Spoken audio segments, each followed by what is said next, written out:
In 1874, a column of U.S. cavalry spent weeks chasing Comanche bands across the Texas Panhandle. The soldiers wore summer uniforms. The temperature was dropping. A norther was blowing in, and these men from eastern forts had no idea how to stay warm on the open Llano Estacado, where the wind rips across flat grassland with nothing to stop it for hundreds of miles. The Comanche they were chasing? They'd been sleeping through nights like this for generations, not huddled and miserable, not barely hanging on, sleeping through them in conditions comfortable enough to wake rested and ride at dawn. So how did a people with no insulated buildings, no furnaces, and no synthetic gear survive winters that killed equipped soldiers? The answer wasn't toughness. Every culture on the plains was tough. Toughness alone doesn't keep your blood warm at 2 in the morning when the ground is frozen solid and the wind is pulling heat out of your body faster than you can make it. The answer was a system built from 6 interlocking layers, each one solving a specific problem that the cold creates. And when the U.S. Army finally figured that out, they didn't try to copy the system. They burned it to the ground. The Comanche controlled a territory so vast it had its own name, Comancheria. It stretched roughly 240,000 square miles across the southern Great Plains, covering parts of what is now Colorado, Kansas, Oklahoma, New Mexico, and deep into Texas.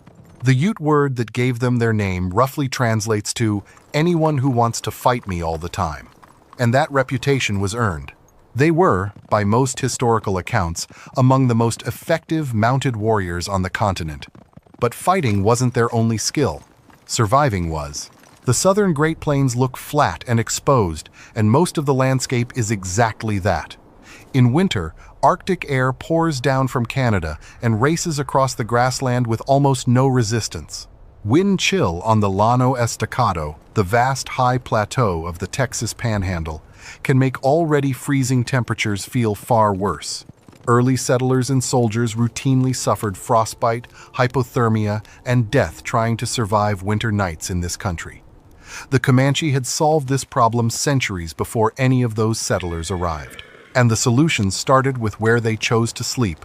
Every autumn, as the buffalo herds shifted and the cold set in, Comanche bands moved off the exposed high plains and into the canyons that cut through the Caprock Escarpment. Palo Duro Canyon, the second largest canyon on the North American continent, was one of the most important of these winter refuges. Its walls drop roughly 700 feet below the level of the surrounding plains.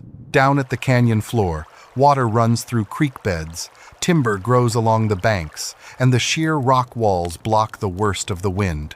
Blanco Canyon, farther east near present-day Lubbock, served the same purpose. It was a broad, shallow valley stretching roughly 30 miles long and averaging about 1,500 feet in width, cut by smaller side canyons that created natural hiding places. The Quahati Comanche, the most independent and warlike of the Comanche bands, favored it as a campground for years.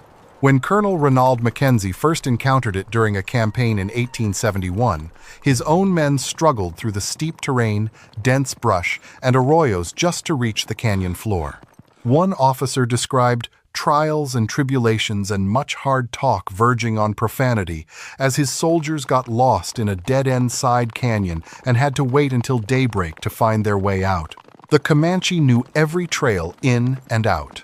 They'd been navigating these canyons since they first migrated south from the Wind River region of present-day Wyoming, sometime in the early 1700s. This wasn't random. The Comanche selected winter camp locations the way a modern engineer selects a building site.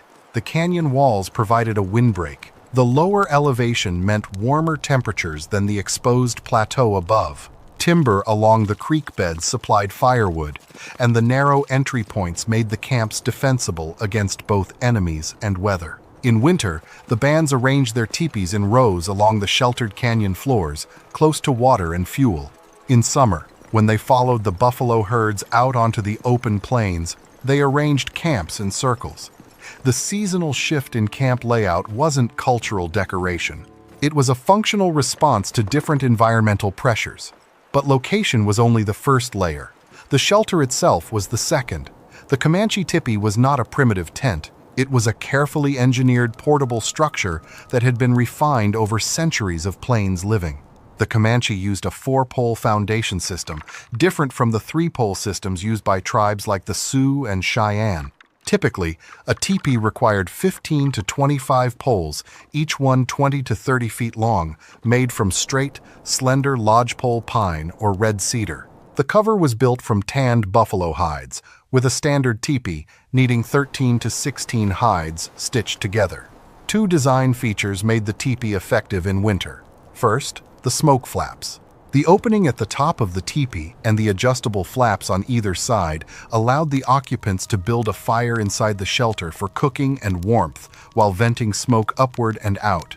This sounds simple, but most enclosed shelters throughout history have struggled with exactly this problem. Build a fire inside a sealed space and you suffocate. Build it outside and you freeze. The teepee solved both. Second, the inner lining. In winter, a secondary layer of hide or canvas was hung inside the teepee, creating a gap between the outer wall and the interior space.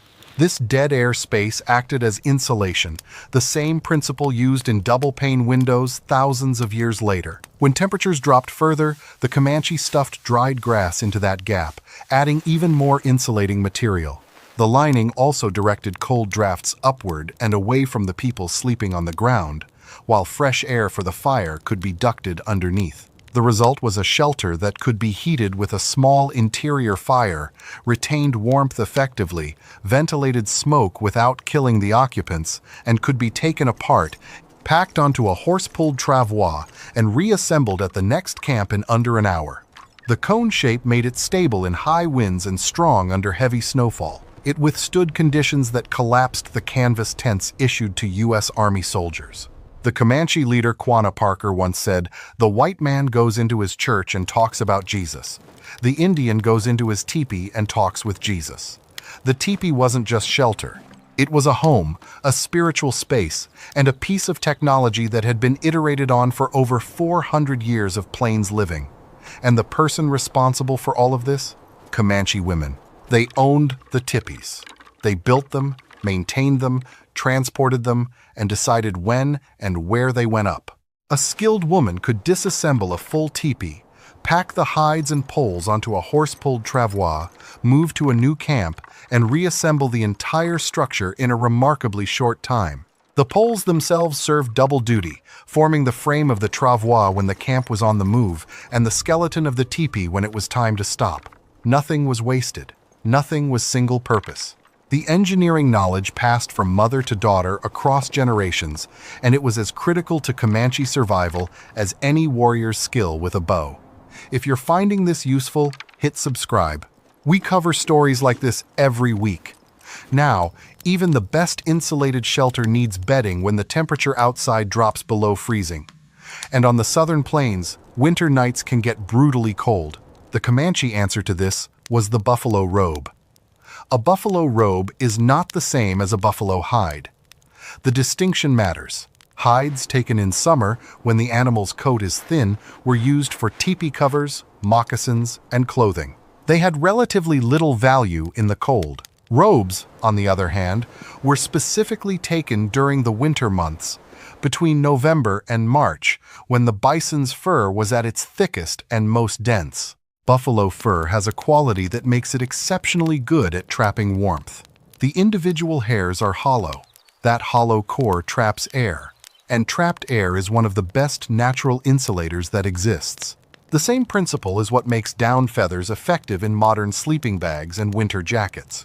A single buffalo robe wrapped around a person sleeping on the ground inside an insulated teepee, next to a low fire, created a personal heat envelope that could handle temperatures well below freezing. The Comanche didn't just use one robe, either. They layered them. Robes beneath the body to insulate against the frozen ground. Robes over the body to trap rising heat. In extreme cold, multiple layers turned a simple bed into something closer to what we'd recognize today as a sleeping system. And because a single robe weighed far less than the equivalent in woven blankets, they were practical for a people who moved camp regularly. Tanning and preparing these robes was another skill held primarily by Comanche women, and it was demanding. physical work that could take days per hide. The process involved scraping, stretching, softening, and treating the hide until it was supple enough to wrap around a sleeping body without cracking in the cold. The quality of the finished robe depended entirely on the skill of the person who processed it. A well-tanned robe stayed soft and flexible even in the bitterest freeze. A poorly processed one stiffened, cracked, and lost its insulating value. Buffalo robes were so effective as insulation that European traders and settlers recognized their value immediately. Robes became one of the most important trade goods on the southern plains, and the commercial demand for them eventually contributed to the mass slaughter of the bison herds. The robes that kept the Comanche warm in winter were the same robes that fur traders shipped east to Montreal, New York, St. Paul, and St. Louis, where they were used as blankets, carriage padding, and heavy winter coats. The trade was so aggressive that it became a major factor in pushing the buffalo toward near extinction by the late 1870s. But even with canyon shelter, an insulated teepee, and buffalo robes, the coldest nights demanded more. And this is where the Comanche used a technique that sounds almost too simple to work: heated stones. Before sleeping, rocks were placed directly in the campfire and allowed to absorb heat for hours. Once hot enough, they were pulled from the fire, wrapped in leather to prevent burns, and tucked into the bedding. The stones radiated warmth slowly through the night, acting as personal heaters long after the fire itself had burned low. Some accounts describe water being poured over heated stones inside the teepee, creating a burst of steam that raised the interior temperature and added moisture to air that winter cold had dried out. This technique was used across many plains tribes, not just the Comanche, and it wasn't limited to sleeping. Sweat lodges used the same principle, heating stones to extreme temperatures and pouring water over them in enclosed spaces for both spiritual practice and physical cleansing. The Comanche understood heat transfer at an intuitive, practical level, even if they never wrote equations about it. Think about what this means in practical terms. You've got a family bedded down inside a buffalo hide teepee, protected from the wind by 700 feet of canyon wall, wrapped in robes made from winter bison fur. And now they've got heated stones radiating warmth directly into their bedding. Each layer stacks on the last. None of them alone would be enough. Together, they turned a freezing night into something survivable, and often comfortable. There was also the fire management itself. At night, the campfire inside the teepee would burn down to coals. Rather than letting it die completely, the Comanche covered the remaining coals with ash and dirt. This insulated the embers and kept them alive through the night, so that in the morning, relighting the fire was as simple as uncovering the coals and adding fuel. On a frozen morning when your hands are stiff and your kindling is damp with frost, having a pre-lit coal bed is the difference between a fire in 2 minutes and a fire in 30. The dried fuel the Comanche burned in these fires tells its own story. On the open plains, trees are scarce. You can ride for miles without seeing anything taller than grass.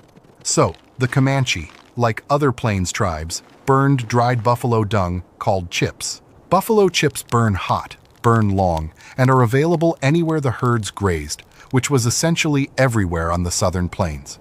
The abundance of this fuel source meant that even in the most exposed winter camps, fire was always an option. Now, all of these external systems, the canyon, the teepee, the robes, the heated stones, would still fall short without one more critical piece. And it's the one that people almost never think about when they picture survival in freezing conditions: diet. The Comanche ate a diet built around buffalo meat, and specifically around foods that were extremely high in fat. Their staple preserved food was pemmican, a concentrated mixture of dried, shredded buffalo meat and rendered animal fat, sometimes mixed with crushed berries or nuts. The word itself comes from the Cree language, where pemmican derives from the word for fat or grease. Pemmican is one of the most calorie-dense foods ever developed by any culture. Roughly 450 calories per 100 grams, with about 35 grams of protein and 30 grams of fat in each serving. And that fat content is the key to understanding how it helped the Comanche survive freezing nights. When your body digests fat, the metabolic process generates heat. It's called diet-induced thermogenesis. Fat takes longer to break down than carbohydrates, which means the heat production is sustained over hours rather than spiking and crashing. Eating a high-fat meal before sleeping in cold conditions is, in metabolic terms, like banking fuel for a slow-burning furnace inside your own body. Modern Arctic survival research has confirmed this. A study on subjects living outdoors in severely cold conditions found that a daily intake of pemmican provided adequate performance for survival, precisely because of the sustained energy release from the fat content. The berries sometimes added to pemmican weren't just for flavor either. They provided vitamin C, which helped prevent scurvy during long winters when fresh plant food was scarce. French fur traders and early Arctic explorers who adopted pemmican from indigenous peoples found they could survive for months eating almost nothing else. That kind of nutritional completeness wasn't an accident. It was the result of centuries of refinement by people whose lives depended on getting the recipe right.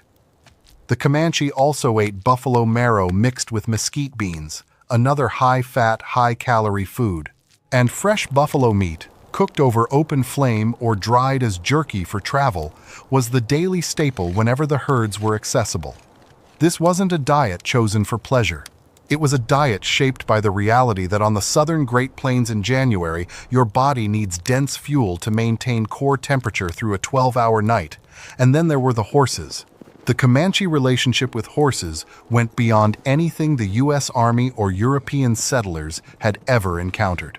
They acquired their first horses from Pueblo Indians after the Pueblo Revolt of 1680. Within a generation, they had built an entire culture around them. Boys learned to ride before the age of 6. By the time they were warriors, they could hang off the side of a galloping horse, using it as a shield while firing arrows from under its neck. The artist George Catlin, one of the first Europeans to document Comanche life, wrote that a Comanche on foot was awkward and slow, but the moment he touched his horse, he became a different being entirely. Horses were wealth. A person's herd size reflected their social standing in the community. The Comanche didn't just ride horses. They bred them, trained them for specific functions like hunting, racing, and combat, and built an economic system around trading them that stretched from the northern plains all the way south into Mexico. Their herds were enormous. A single band might control hundreds or even thousands of animals. Horses were transportation, enabling the Comanche to follow buffalo herds across hundreds of miles of open country. And horses were military assets. An Englishman named William Blakemore, who spent 8 years living with the tribe, described them as on foot slow and awkward, but on horseback graceful, the most expert and daring riders in the world. The U.S. cavalry, which considered itself a mounted fighting force, was consistently outmaneuvered by Comanche warriors who could fire arrows at full gallop while hanging off the side of their horse, using the animal's body as a shield. The cavalry even tried stealing Comanche-trained horses, thinking the animals were the advantage. They weren't. The bond between rider and horse was the advantage, and it couldn't be stolen. And horses were warmth. Rival Plains tribes told stories about the Comanche bringing their favorite horses directly into the teepee at night. This wasn't sentimentality. A horse generates a significant amount of body heat. In a teepee designed to retain warmth, the presence of a large animal radiating heat through the night made a real, measurable difference to the interior temperature. The Comanche valued their best horses so highly that some accounts describe them prioritizing the horse's shelter over their own family members during severe weather. Every layer of this system reinforced the others. The canyon blocked the wind so the teepee could retain heat. The teepee's lining and smoke flaps created a controllable interior climate. The buffalo robes trapped body heat against the sleeper. The heated stones added radiant warmth through the night. The high-fat diet fueled the body's own heat production from the inside. And the horses, kept close, contributed their body heat to the shared space. It wasn't one trick, it was a system. Remove one layer and the others still keep you alive. Remove 2 and you're in trouble. Remove all of them at once and you're dead before sunrise. That redundancy is what made the Comanche winter camp so resilient. A bad storm might wet your firewood, but you still have your robes and your heated stones and the canyon wall blocking the worst wind. A shortage of buffalo hides might mean thinner teepee walls, but your high-fat diet and your horse's body heat fill the gap. Every layer compensated for the weaknesses of the others. And it worked so well that the Comanche thrived in conditions that routinely killed the Europeans and Americans who entered their territory. The U.S. Army eventually figured this out, and when they did, they didn't try to match the system. They decided to destroy it. On the morning of September 28, 1874, Colonel Ranald Mackenzie of the 4th U.S. Cavalry reached the rim of Palo Duro Canyon with roughly 400 soldiers. Below him, 700 feet down on the canyon floor, sat the winter camps of Comanche, Kiowa, and Southern Cheyenne bands. They had been gathering there since late summer, stockpiling food and supplies for the coming cold season, just as their ancestors had done for generations. Mackenzie's Tonkawa scouts found a narrow trail down the canyon wall. The soldiers descended single file in the pre-dawn darkness. By the time the sun came up, they were on the canyon floor. A Kiowa shaman named Maman had promised the gathered bands that they would be safe in the canyon. The steep walls, the narrow access points, the sheer difficulty of the terrain, all of it had protected them before. For generations, Palo Duro had been a sanctuary. The attack was designed as a surprise, and it largely succeeded. A Comanche leader named Red Warbanet spotted the soldiers just before the assault, but there wasn't enough time to mount a coordinated defense. Indian leaders Iron Shirt of the Cheyenne, Poor Buffalo of the Comanche, and Lone Wolf of the Kiowa could not organize a united response. The bands scattered, abandoning their camps and fleeing up the canyon's side walls and onto the plains above. The battle itself produced relatively few casualties. Mackenzie's forces reported only one soldier wounded. What Mackenzie did after the fighting was what broke the Comanche. He burned everything. The teepees, the stored food, the buffalo robes, the pemmican, the dried meat, all of the winter supplies that the bands had spent months accumulating, every layer of the survival system that had kept them alive through countless winters before this one, gone in a single morning. Then he dealt with the horses. His soldiers captured over 1,000 ponies from the camp. Mackenzie knew that if the Comanche recovered those horses, they would simply rebuild and disappear into the plains again, so he ordered the horses slaughtered. Over 1,000 animals, killed in a canyon that the Comanche had used as a winter refuge for generations. Without shelter, without food, without horses, and with winter approaching, the Comanche bands that had fled Palo Duro could not hold out. Most returned to the Fort Sill Reservation by November of that year. The last holdouts surrendered by February of 1875. The Battle of Palo Duro Canyon was the last major engagement of the Red River War, and it marked the end of the Southern Plains Indians' military resistance. Mackenzie didn't defeat the Comanche in combat. He defeated their winter survival system. That distinction matters because it tells you exactly how effective that system was. The U.S. Army, with its supply lines and forts and industrial manufacturing, looked at the Comanche's ability to survive the Southern Plains winter and concluded that the only way to win was to make sure the Comanche couldn't use it anymore.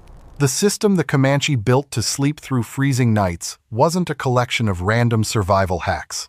It was knowledge accumulated across generations, tested against some of the harshest conditions on the continent, and refined until every component worked together.